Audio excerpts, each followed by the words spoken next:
हुआ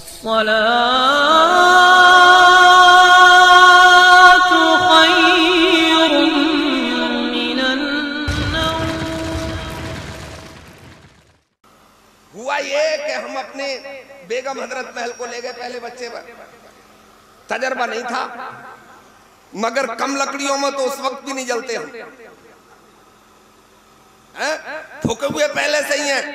हम जैसे ही पहुंचे और नर्सें टूट के पड़ी और बोली क्या पेन हो रहा है? मैंने कहा मैम पेन तो मैं घर ही छोड़ी आया।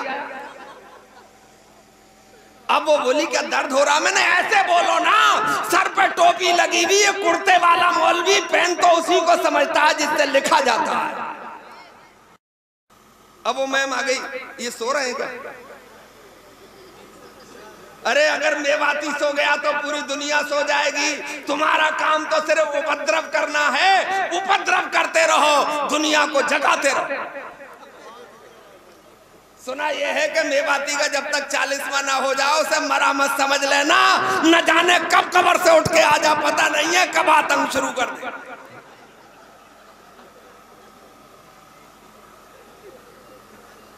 तो अब डॉक्टर आ गई, डॉक्टर अरुणा व्यास, और बड़ी संजीदगी से मुझसे बोली मौलाना फौरन ओटी में।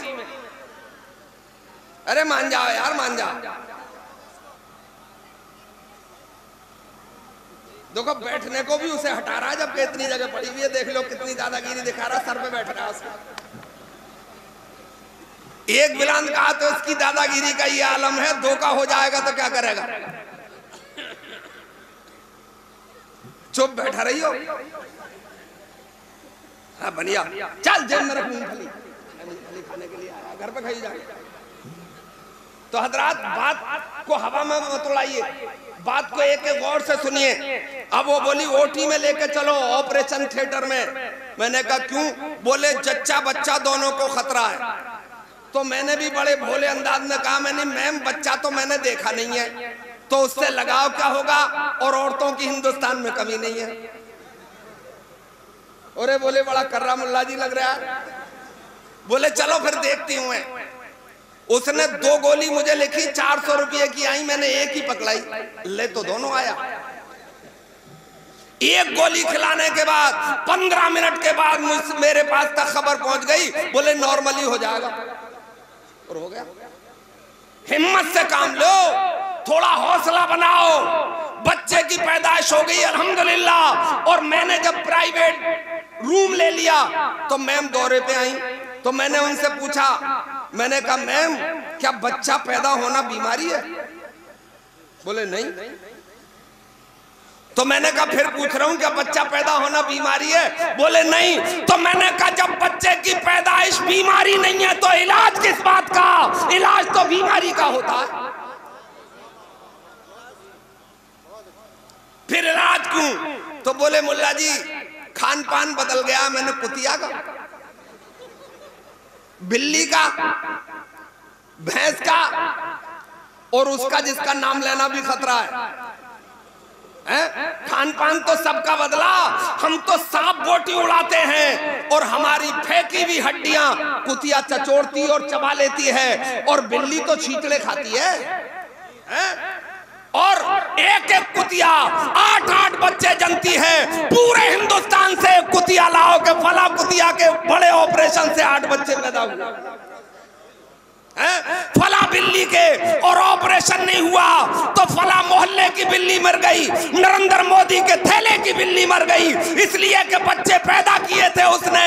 मेरे भाई बच्चा पैदा होना जब नेचुरल प्रोसीजर है, कुदरती निजाम है, तो फिर इलाज होने की जरूरत नहीं है। मैं यकीन दिलाता हूं इंशाअल्लाह बगैर ऑपरेशन ही के बच्चे पैदा हो जाएंगे। शर्त यह है कि घर पे औरतों को जायज मेहनत करना चाहिए।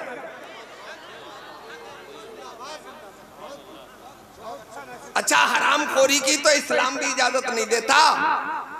तू क्यों फुहड़िया बन रही है? मेहनत कर।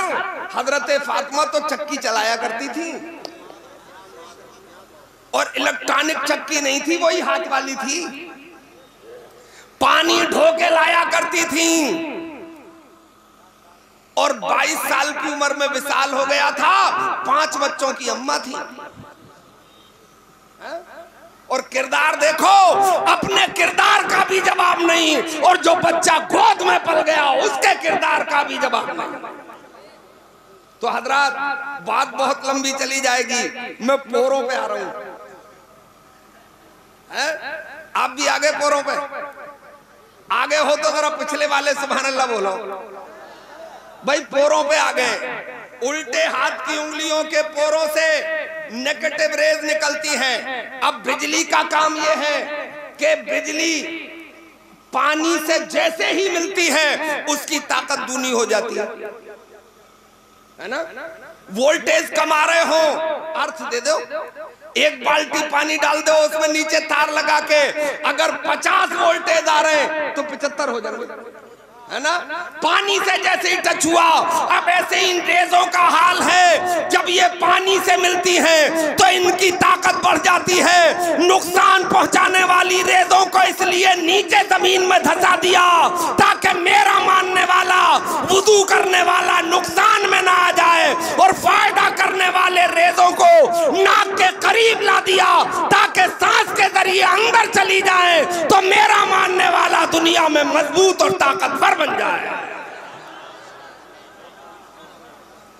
अब अंग्रेज रिसर्च करके चीख गया, बोले बारे मोहम्मद, तेरा मुकम्मल जवाब कौन लाएगा? तेरा मुकम्मल जवाब कौन लाएगा? तेरे तो विजन का जवाब नहीं है, तेरी तो नजरों का जवाब नहीं है, तेरे तो दृष्टिकोण का जवाब नहीं है। जिस जमाने में रेजेस देखने के लिए, शुआएं देखने के लिए आले तैयार नहीं हुए थे, लेंस तैयार नहीं हुए थे, उस जमाने में तेरी नजरें उंगलियों के पोरों से निकलने वाली मुस्बत शुआएं और मनफी शुआओं को मुलादा फरमा रही थी। ये कमाल मुस्तफा की नजर का है। अब बरेली से आवाज आती है, जिस तरफ उठ गई दम में दम आ गया, उस निगाहे इनायत पे लाखों सलाम। वुजू का दूसरा फर्ज भी बता दिया और उसकी हिकमत भी पहुंचा दी कि ये हाथ ऐसे धुलेगा तो मजा आएगा, और ये हाथ ऐसे धुलेगा तो मजा आएगा। फर्ज भी अदा हो जाएगा और आदमी बीमारी से महफूज भी हो जाएगा, और ये हाथ ऊपर लाएगा तो जिस्मी एतबार से मजबूत भी हो जाएगा। अब तीसरा फर्ज बता रहा हूं। तीसरा फर्ज है वमसहू बिरुसिकुम, अपने सरों का मसा करो। मसलके अहनाफ में, मसलके इमाम आजम में चौथाई सर का मसा फर्ज है। भीगे हुए हाथ से अगर चौथाई सर को आपने घेर लिया तो आपका फर्ज अदा हो जाएगा, और अगर पूरे सर को घेर लिया तो सुन्नत भी अदा हो जाएगी। सुभान अल्लाह, फर्ज का भी मजा आ जाएगा और सुन्नत का भी सवाब मिलेगा। और हम तो प्रैक्टिकल की दुनिया के लोग हैं, हम प्रैक्टिकल करके बताते हैं आपको, ताकि आप देख लें। इन्हें मेरी तरफ देखो यार, इतना खूबसूरत लौंडा उधर को देख रहा, मेरी तरफ देख यार। उनके चक्कर में ज्यादा मत पड़ियो मेरे भैया। अब समाज की लड़कियां भी खूब होशियार दानिश्वर हो गई हैं, वो आसानी से जाल में फंसती नहीं है बल्कि फांस लेती हैं, और फांस के तबाह कर देती है ना। पहले था कि मुस्कुरा के फांस लिया, अब तो वो तुझे मुस्कुरा के फांस लेंगे, ज्यादा चक्कर में पड़ा तो।